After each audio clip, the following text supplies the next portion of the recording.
Mimbar Cahaya Sunnah.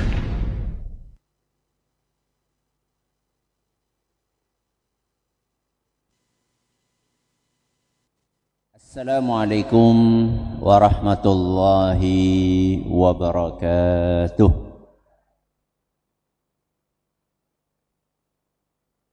Alhamdulillahi rabbil alamin. Wabihi nasta'inu ala umuri dunya waddin. Wa sallallahu ala nabiyyina wa sayyidina Muhammadin wa ala alihi wa sahbihi ajma'in, amma ba'd. Kita panjatkan puja dan puji syukur kehadirat Allah subhanahu wa ta'ala. Pada kesempatan pagi menjelang siang yang berbahagia kali ini, tanggal 2 Safar 1447 Hijriah, atau yang bertepatan dengan tanggal 28 Juli 2025, kita kembali diberi kekuatan, kesehatan, hidayah serta taufik dari Allah Jalla wa'ala, sehingga kita bisa kembali menghadiri pengajian rutin Senin pagi di Masjid Manarul Ilmi di Komplek Pondok Pesantren Tunas Ilmu di Desa Kedung Buluh, Purbalingga ini. Kita berharap semoga Allah subhanahu wa ta'ala berkenan untuk melimpahkan kepada kita semuanya ilmu yang bermanfaat, sehingga bisa kita amalkan sebagai bekal untuk menghadap kepada Allah Jalla wa'ala. Allahumma amin. Salawat dan salam semoga senantiasa tercurahkan kepada junjungan kita Nabi Agung Muhammad sallallahu alaihi wasallam, kepada keluarganya, sahabatnya, dan umatnya yang setia mengikuti tuntunannya hingga akhir nanti. Bapak Ibu yang kami hormati, para hadirin, para hadirat, dan juga segenap pendengar serta pemirsa rahimani wa rahimakumullah. Alhamdulillah, kembali kita mengkaji fikih doa dan zikir. Kali ini memasuki nomor 236 yang mengangkat tema bacaan rukuk bagian pertama. Ya. Banyak orang yang belum mengerti bahwa ternyata ketika rukuk dalam sholat, Rasulullah sallallahu alaihi wasallam itu mengajarkan banyak bacaan. Enggak cuma satu. Sekurang-kurangnya ada sekitar 7. Pinten? 7. Ada 7 variasi zikir sahih yang dipraktekkan oleh Nabi sallallahu alaihi wasallam dalam salatnya. Baik itu di dalam salat yang wajib maupun salat yang sunnah seperti salat tahajud. Ini menunjukkan bahwa ibadah kita, pilihan zikirnya itu sangat kaya. Tentu yang saya maksud adalah yang ada tuntunannya dari siapa? Rasulullah sallallahu alaihi wasallam. Utu sing ngarang dewek, ya. Tapi sayangnya banyak di antara kita ini sering terpaku hanya satu bacaan tok. Awit kapan? Awit mien. Nganti kapan?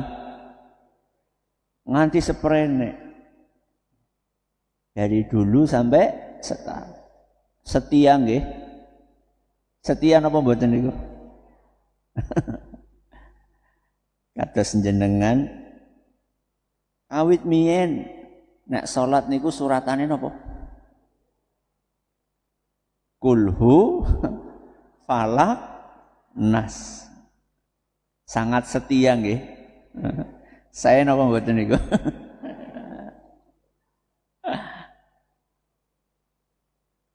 Padahal suratan itu banyak apa sedikit?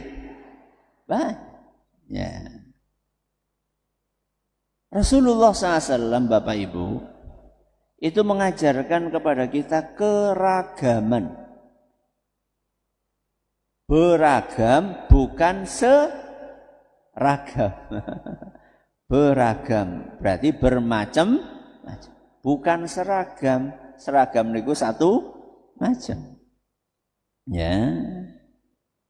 Sehingga para ulama kita manakala mereka membaca banyaknya alternatif bacaan zikir, ya, dari hadis-hadis yang dibawakan, para ulama kita menyebutkan bahwa yang paling baik itu adalah seorang mukmin menggunakan semua bacaan itu,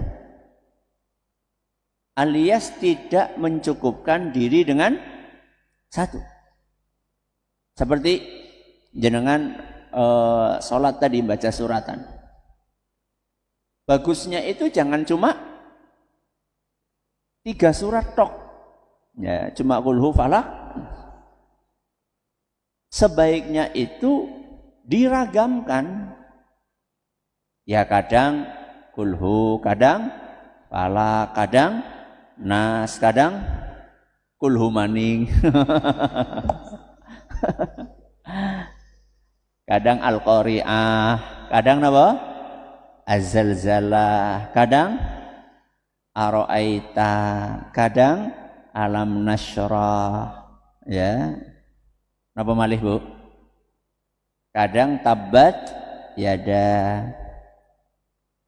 Nanti agak panjang dikit, kadang ad-duha, nggih. Kadang asy-syams, kadang al-lail, kadang al-bayyinah. Naik lagi. Kadang an-naba, kadang an-nazi'at, kadang abasa, ya. Kata para ulama kita itu, afdolnya kalau memang ada beberapa alternatif bacaan dari Nabi SAW, itu kita pakai semua. Tidak mencukupkan hanya dengan satu bacaan saja. Walaupun itu boleh. Saya tanya sama jenengan, Bu, kalau jenengan sholat mulai dari bayi orang bayi lah ya, mulai dari akil balik ya, sampai sekarang usia sudah 60 tahun, suratannya qul hu falaq nas, niku sholatnya sah mboten, Bu? Sah. Kalau sahnya iya sah. Atau sebenarnya yang benar itu rukuk pertama pakai versi A, rukuk kedua pakai versi B, rukuk ketiga pakai versi C, gitu loh. Belum ditemukan riwayat yang menyebutkan Nabi menggabungkan 7 versi dalam satu rukuk. Maka lebih bagusnya jangan digabung. Tapi satu rukuk pakai versi A, rukuk yang lain pakai versi B, dan seterusnya. Itu lebih aman. Oke. Emang apa sih untungnya kalau kita meragamkan bacaan zikir sesuai yang dicontohkan oleh Nabi SAW? Apa untungnya? Mudah-mudahan pahalanya lebih banyak. Saya tanya sama jenengan, mengamalkan satu sunnah dengan mengamalkan 10 sunnah, lebih besar mana pahalanya? 10, karena lebih banyak yang diamalkan. Jenengan qul hu falaq nas 3 surat. Dengan orang lain yang Masya Allah gonta-ganti suratnya sampai 15 surat atau 20 surat. Antara yang cuma membaca 3 surat dengan yang membaca 20 surat, lebih besar mana pahalanya? Insya Allah yang 20. Jadi menguntungkan dari sisi pahalanya lebih banyak. Keuntungan yang lain apa? Keuntungan yang lain itu kita jadi ketika membaca itu mikir. Kenapa? Mikir. Tidak bacaannya itu bersifat otomatis. Otomatis siapa, Bu? Kenapa otomatis? Ya kayak on off lah. Jadi nggak perlu mikir langsung apa. Betul gitu ya. Nah emang ruginya apa Ustadz kalau otomatis? Ya ruginya kita jadi kurang menghayati. Antara bacaan yang kita mikir dulu dengan bacaan yang keluar tanpa kita mikir, kita akan lebih menghayati bacaan yang kita pikir. Nah kalau menghayati maka insya Allah akan lebih mudah untuk khusyuk. Kata sebagian ulama, salah satu tips agar kita bisa khusyuk dalam sholat adalah meragamkan bacaan. Sehingga bacaan yang muncul dan keluar dari lisan kita bukan bacaan yang sifatnya otomatis. Tapi bacaan yang diucapkan setelah kita memikirkan. Saya ingin lebih sinau kayak gini, harap praktek lah, mikir gitu. Sehingga sholatnya itu gak cuma sekedar gerakan yang kosong tanpa makna. Oke. Ayo kita pindah hukumnya. Hukum bacaan ruku'. Jadi yang dibahas di sini hukum bacaan ruku' atau hukum ruku'. Bu, bacaan ruku'. Berarti kita bukan membahas hukum ruku'. Ya. Berarti kita bukan membahas gerakannya, tapi membahas apa? Bacaan. Apa hukum bacaan ruku'? Para ulama berbeda pendapat. Kebanyakan ulama mengatakan bacaan ruku' hukumnya sunnah. Sehingga kalau ada orang nggak baca Subhana rabbiyal azim, itu sholatnya tetap apa? Yang penting dia apa? Ruku'. Ini pendapat sebagian ulama, bahkan mayoritas ulama. Ada sebagian ulama seperti Imam Ahmad dan sebagian ahlul hadis, mereka mengatakan oh enggak, hukumnya wajib. Ruku'nya rukun, bacaannya wajib. Dan mereka berdalil dengan ayat Al-Quran yang berbunyi fasabbih bismi rabbikal azim. Ini adalah ayat dalam surat Al-Waqi'ah ayat 74. Jadi di situ Allah Azza wa Jalla menyuruh kita fasabbih, bertasbihlah bismi rabbika, dengan namamu al-azim, yang agung. Nah perintah ini mirip banget kayak bacaan ruku'. Subhana rabbiyal azim. Itu kan mirip banget tuh. Subhana, maha suci Allah. Ya, Rabbiya, dengan nama Rabbku al-azim, yang maha agung. Makanya dalam sebuah riwayat hadis disebutkan ij'aluha fi ruku'ikum. Baca bacaan tadi ketika kalian ruku'. Ini hadis riwayat Ahmad. Walaupun hadisnya juga masih diperselisihkan, ada yang menyatakan sahih seperti Imam Ibnu Khuzaimah dan Imam Ibnu Hibban, tapi juga ada yang menilai hadis ini dhaif seperti Syekh Al-Albani. Tapi intinya yang mengatakan wajib juga punya dalil. Berarti amannya pripun Bu? Dibaca atau tidak? Ya dibaca. Lebih aman diapain? Dibaca. Kenapa Ustadz? Kalaupun kita pakai pendapat yang mengatakan ini hukumnya sunnah, saya tanya, sunnah dapat pahala atau tidak? Dapat. Dan jangan suruh milih dapat pahala atau tidak dapat pahala. Ya dapat pahala. Ya walaupun kita mau pakai pendapat mayoritas ulama yang mengatakan ini sunnah, ya tetap sebaiknya dibaca. Jangan kita abaikan. Ya jangan kita abaikan. Oke. Bacaan ruku'. Nah kita mulai dari versi yang pertama. Ya berarti nanti ini ada bagian ke-1, kedua, ketiga, sampai berapa tadi Bu? Sampai 7. Berarti sing sabar.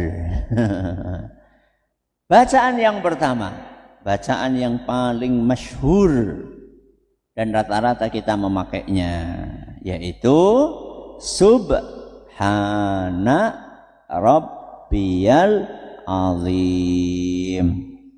Napa Bu? Subhana rabbiyal azim. Ini disebutkan dalam hadis riwayat Muslim, hadis sahih. Apa artinya subhana? Maha suci. Siapa? Rabbiya, Robku atau Tuhanku, Al-Azim. Napa Al-Azim? Yang maha agung. Dibaca berapa kali? Dibaca berapa kali? Minimal 1 kali. Minimal 1 kali.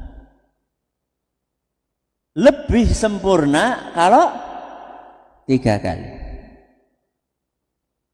Berapa Bu? Minimal 1 kali. Lebih sempurna kalau 3 kali. Berarti jenengan milih yang mana Bu? Minimal? Milih yang minimal apa yang sempurna? Sempurna. Ya. Milih duit 1 juta apa 3 juta? 3 juta. Masya Allah. Milih imam yang bacaan suratnya panjang apa pendek? Ini amblong. Milih imam yang bacaannya panjang apa pendek?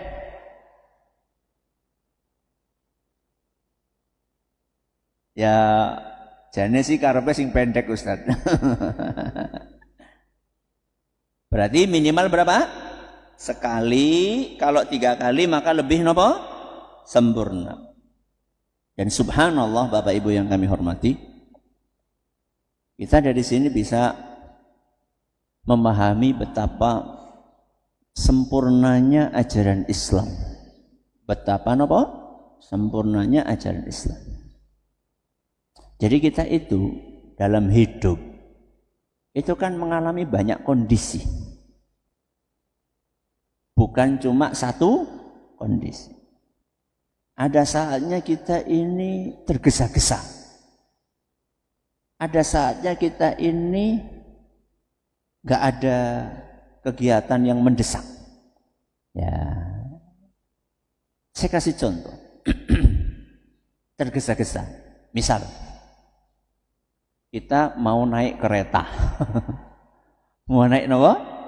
Kereta. Atau naik pesawat. Itu jamnya Bu, sudah paten atau belum? Paten. Contoh, ada kereta api berangkatnya jam 12 lewat 10 misal. Sedangkan waktu sholat zuhur misalnya masuknya jam berapa? Jam 12 kurang, ya? Kurang pinten niku? Kurang 10 menit atau 15 menit gitu. Itu kalau kita sholat zuhur dulu mepet atau tidak?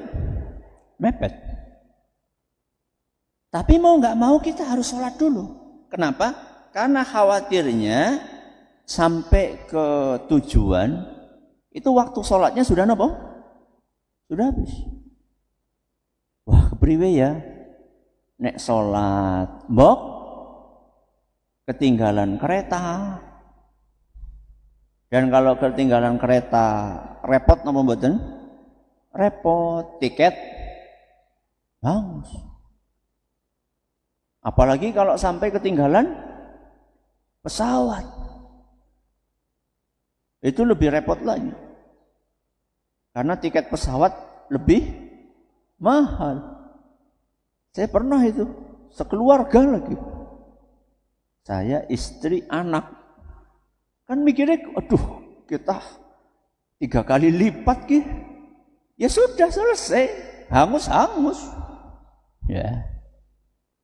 Nah, dalam kondisi seperti itu mau nggak mau kan, gimana bisa sholat tapi nggak ketinggalan apa? Kereta. Solusinya apa?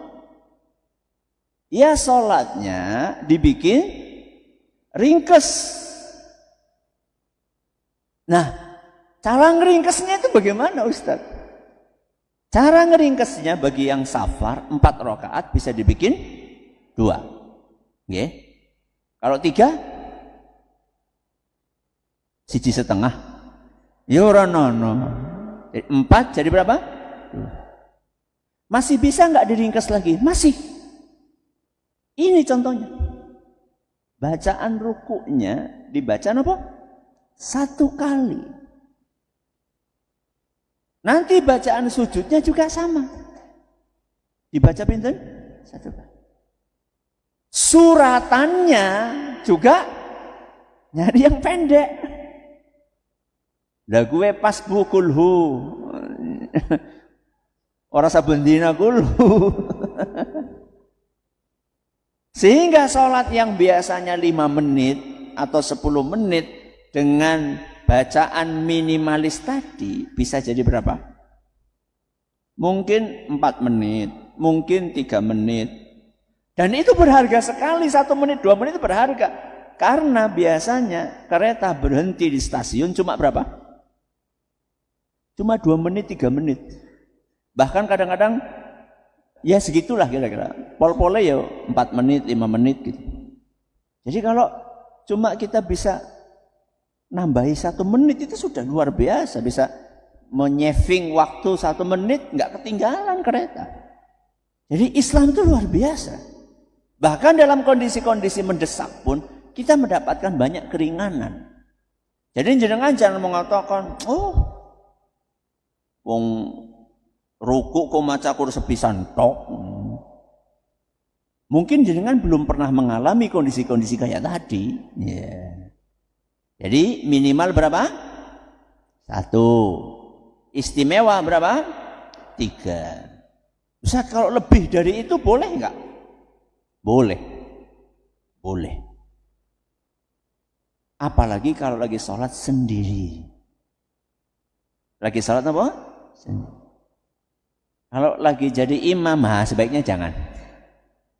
Kenapa, Bu? Kenapa coba?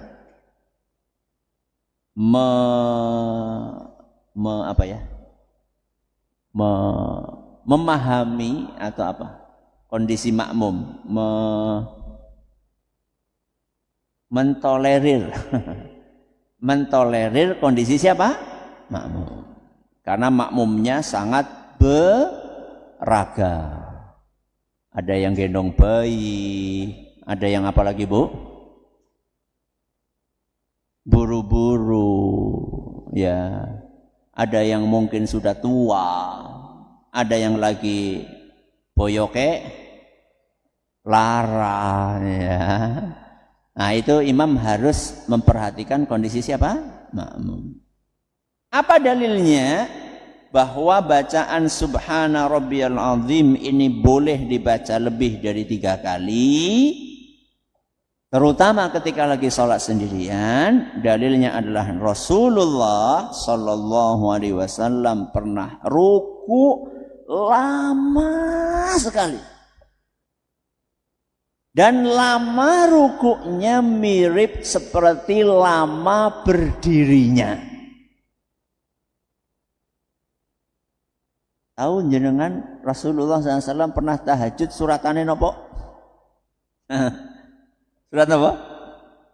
Al-Baqarah, Ali Imran, An-Nisa. Berapa surat? 3. Kados jenengan nggih. Kulhu, Falak, Nas. 3 surat.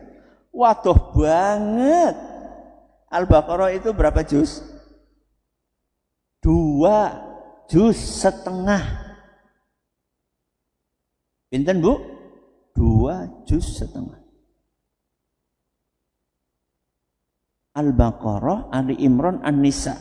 Itu berapa rakaat? 1 rakaat. Ghairil maghdubi alaihim waladdallin. Amin. Terus baca suratannya Al-Baqarah, Ali Imran, An-Nisa. Sing tahu kayak gue angkat tangan. Nyongor angkat tangan. Aku ya tahu Ustaz, imamnya maca surat Al-Baqarah. Ayat pertama. Waladhdallin amin alif lam mim Allahu akbar. Rakaat kedua waladhdallin amin yasin Allahu akbar. Bukan itu, Nabi full. Itu kira-kira pinten jam nggih? Berdirinya tok. Mungkin bisa sampai 2 jam. 1 rakaat. Dan rukuknya mirip seperti berdirinya.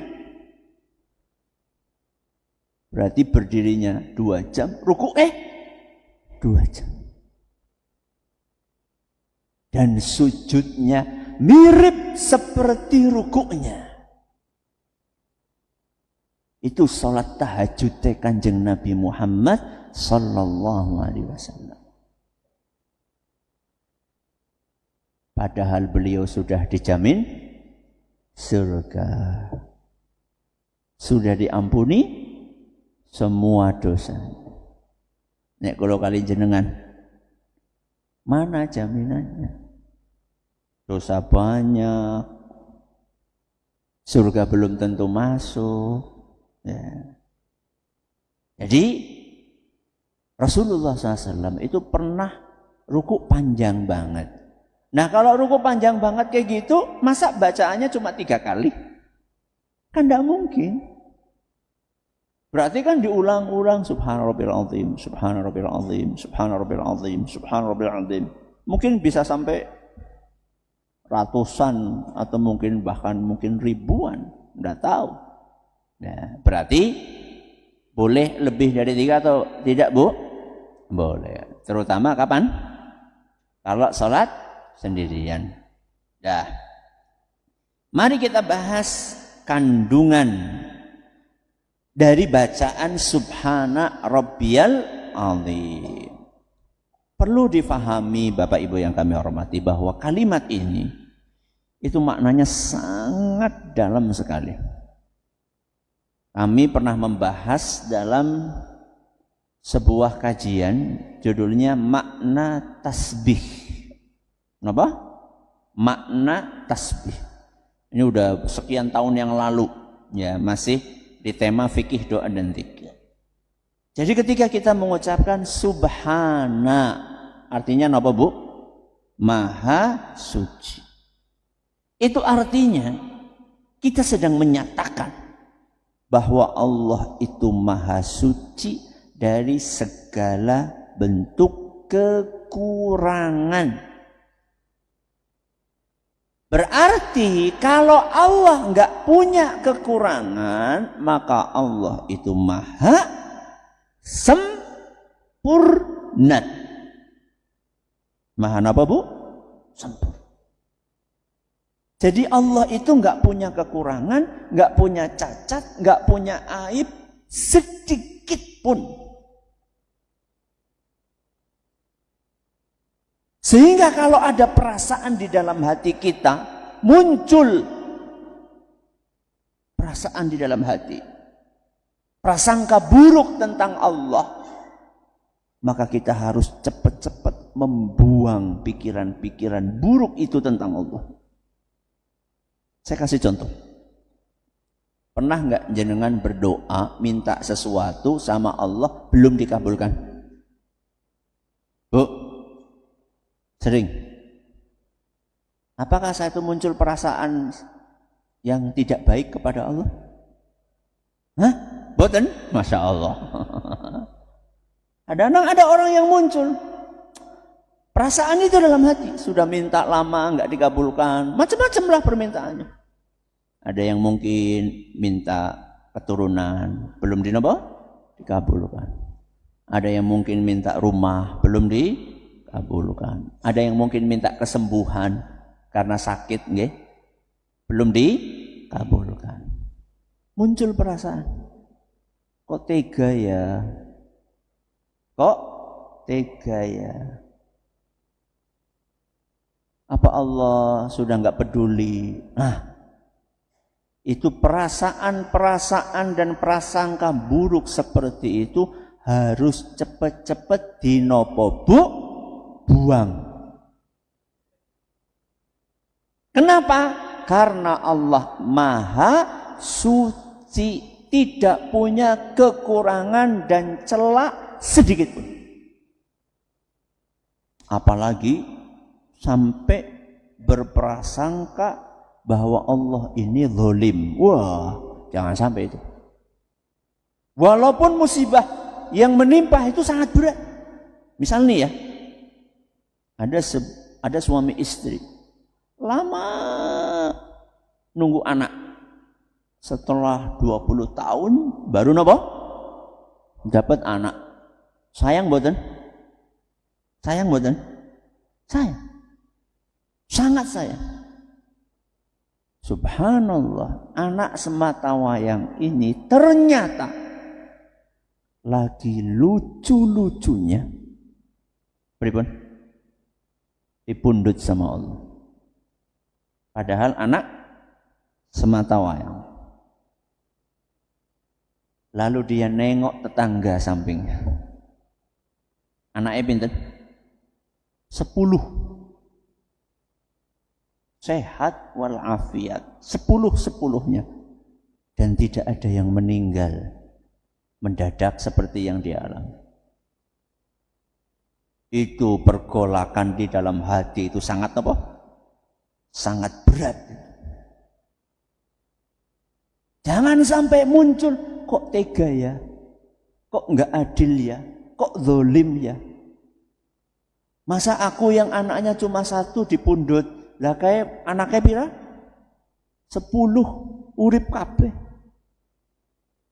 Di mana keadilan? Jangan. Karena Allah Maha sempurna. Ya. Dan itu kita ucapkan, kita agungkan Allah ketika posisi kita sedang ruku. Ruku itu menunjukkan kerendahan atau ketinggian. Kerendahan. Berarti saat itu kita sedang merendah serendah-rendahnya di hadapan Allah. Dan kita merasa, wahai Rabbi, Engkau Maha sempurna, sedangkan aku banyak kekurangannya.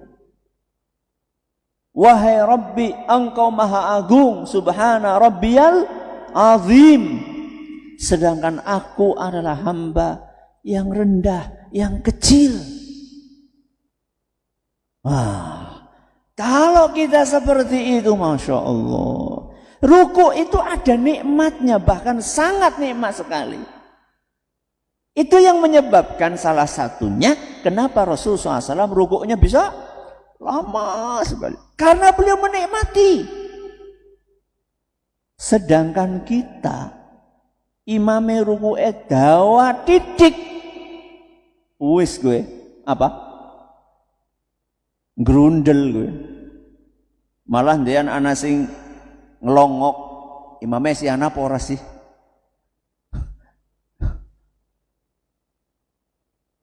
Karena apa? Karena kita belum menikmati, Bapak Ibu yang kami hormati. Wah, yang lebih parah lagi, biasanya pas Ramadan itu, imam-imam yang super cepat, kilat, khusus. Ya. Wonten napa mboten, Bu? Wonten. Bayangkan jenengan, bismillah. Minimal tadi membaca berapa tadi, Bu? 1 kali. Wong 1 kali belum selesai imame wis janggeleng maning. Bahkan baru sub. Nembe apa? Sub. Ya. Imamnya sudah pakai lagi. Saya enggak ngerti imamnya maca apa orang ngerti aku. Subhanallah ya. Padahal ruku itu adalah salah satu momen yang sangat indah di dalam salat kita. Seperti sujud juga demikian, berdiri juga demikian.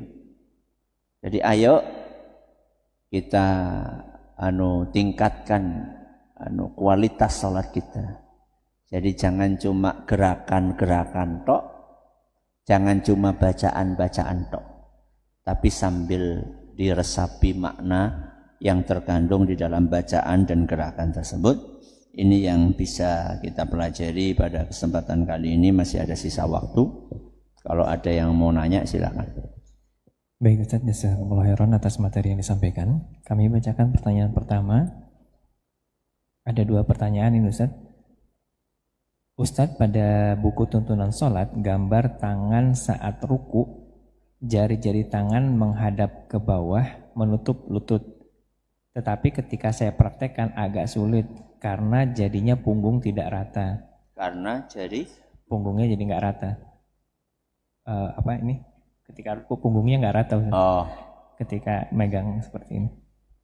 Apakah boleh dengan 4 jari tangan itu miring ke samping Ustaz jarinya?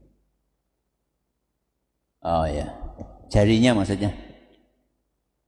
Kalau yang saya baca dalam beberapa riwayat dan keterangan para ulama, itu yang dilakukan oleh jari-jari adalah mencengkeram. Kenapa? Mencengkeram. Mencengkeram sih bahasa Jawanya apa? Genggam. Apa yang digenggam? Lutut. Apa? Lutut. Itu yang saya baca. Dan itu kalau saya praktekkan, alhamdulillah, itu punggung bisa apa? Bisa rata. Jadi kan tidak boleh punggungnya dengak. Dengak tuh kayak gini. Atau nggak boleh dingkluk. Bagusnya apa? Rata. Punggungnya rata. Nah itu kalau kita praktekkan cara menggenggam lutut yang diajarkan oleh Nabi SAW, itu alhamdulillah kok punggungnya tetap bisa rata. Salah satu fungsinya itu supaya ngeterp. Supaya apa Bu? Ngeterp. Ngeterp siapa? Pas. Nah, biasanya kalau orang itu rukuknya nggak genggam, cuma ditaruh tok, biasanya gampang apa? Kepleset, apa? Tangannya gampang lepas dari lutut. Ya, jadi saya pikir seperti itu saja yang dilakukan. Ya. Baik, terima kasih Ustaz. Jazakumullah khairan. Pertanyaan berikutnya, Ustadz, apakah boleh saat sujud kita berdoa doa tambahan dengan menggunakan bahasa Indonesia? Ada perbedaan pendapat di antara para ahli ilmu, ya. Ada yang mengatakan boleh, ada yang mengatakan tidak boleh.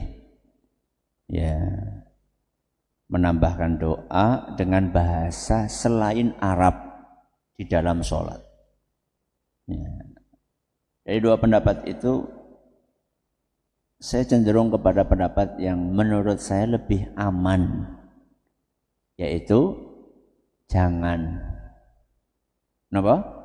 Jangan pakai bahasa Indonesia. Kalau pas lagi apa? Sholat. Walaupun maksudnya menambah doa. Tapi kalau di luar sholat, monggo. Kalau pas lagi sholat, lebih apa? Bagusnya pakai bahasa Arab. Ya. Tapi kalau bacaan Arab yang diucapkan di dalam hati, direnungi maknanya dalam bahasa Indonesia, parang napa mboten?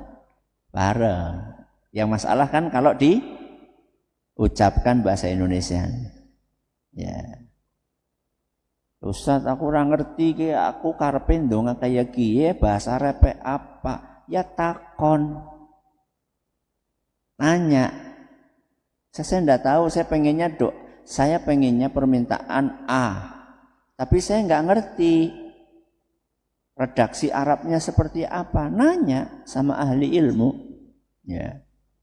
Nanti akan dicarikan riwayatnya, barangkali yang mengakomodir permintaan tersebut. Ya. Baik Ustaz, jazakumullah khairan. Pertanyaan berikutnya, Ustadz, di mana waktu terbaik untuk mendoakan orang tua? Apakah di dalam sholat, atau setelah sholat, atau sebelum iqomah? Jazakumullah khairan. Doa yang paling, salah satu momen doa yang paling mustajab adalah di dalam sholat, yaitu ketika sujud dan setelah salam, setelah tahiyat sebelum salam. Itu momen yang paling istimewa untuk berdoa. Salah satu momen yang paling istimewa. Selanjutnya adalah antara azan dengan apa? Iqamah. Antara azan dengan iqamah. Jadi dua momen itu sangat direkomendasikan oleh Nabi SAW. Kata beliau sallallahu alaihi wasallam, wa ammas sujudu fa'akthiru fihi du'a. Ketika sujud perbanyaklah berdoa. Antara adzan dengan iqamah, Nabi SAW bersabda, ad-du'a'u bainal adzani wal iqamati la yurad. Doa antara adzan dengan iqamah tidak akan ditolak, alias akan diterima. Kalau doanya habis sholat bagaimana Ustadz? Boleh. Boleh. Tapi lebih afdal yang tadi saya sebutkan. Kenapa boleh Ustadz? Karena ada beberapa bacaan doa setelah sholat. Hanya saja yang lebih afdalnya dibaca kapan? Ketika sholat atau antara adzan dengan iqamah. Nggih. Baik, terima kasih jazakumullah khairan. Pertanyaan berikutnya, Ustadz boleh tidak ketika sholat tahajud membaca suratannya sambil melihat dari HP Ustadz? Karena belum hafal. Melihat dari HP sebaiknya tidak. Kalau melihat dari mushaf bagus. Tidak apa-apa. Apa bedanya Ustadz? Kan di HP ada aplikasi mushaf Al-Quran. Masalahnya di HP, jangan-jangan nanti jenengan lagi apa? Megang HP, terus ada notifikasi Shopee, notifikasi Lazada, notifikasi apa lagi? Nah, ibu-ibu sing pada belanja gue. Akhirnya mboten fokus. Ya.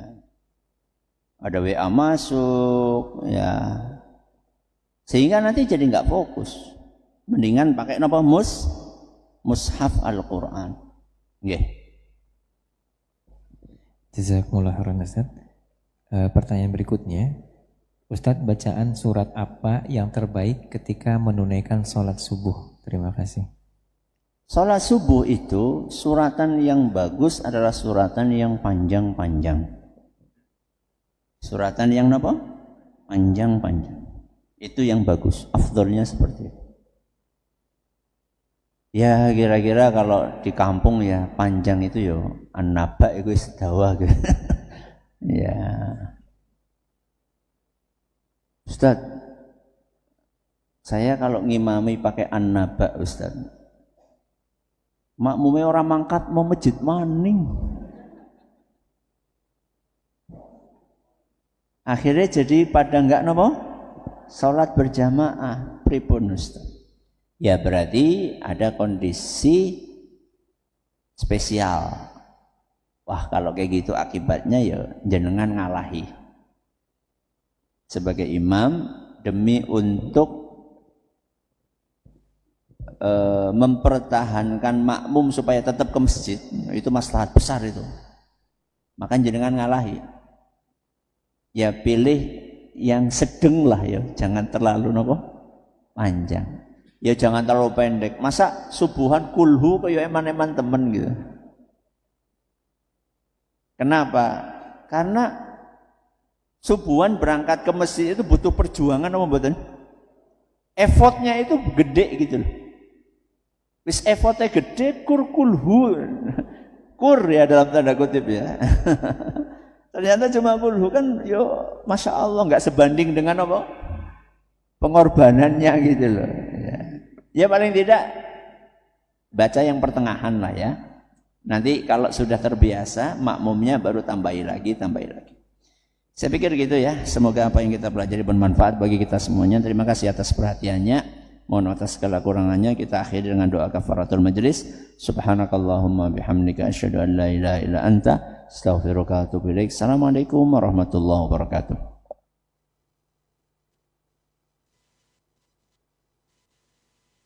Simak Radio Roja Bogor 100.1 FM, Radio Roja Majalengka 93.1 FM, Radio Roja Palu